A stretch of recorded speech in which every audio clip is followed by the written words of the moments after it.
আজকে বাড়ি যাই আমি বাটন ফোন দে কাছে গ্লাসের সাথে হলদি দিয়ে ভিডিও বানাবো।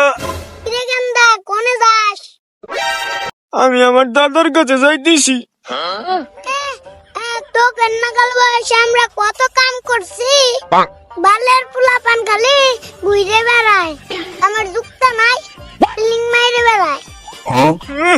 আমার কি কাম করার বয়স হয়েছে নাকি? তুমি কাম করো গে, আমি আমার দাদা হাতে দেখা করবে গেলাম। ফটকা গাছে বইরে গেছে খেত কাজ দেওয়া লাগবি। গাড়ি এসে যাবে না। ও দাদা এই জয়না শুধু বসো, কথা আছে। কিরে দাদা, আচ্ছা খারা আসতেছি। কিরে দাদা, দূর বাল দূর বাল বালের নাতিন, শরীর মেলে আমার টিপতে চাস কে? দাদি কইলো তোর দাদা খুব নরম, মানুষের সাথে ভেদাল করে না, তাই আমি ভাবলাম আমি একটু টিপে দেখি তুমি সত্যি নরম নাকি।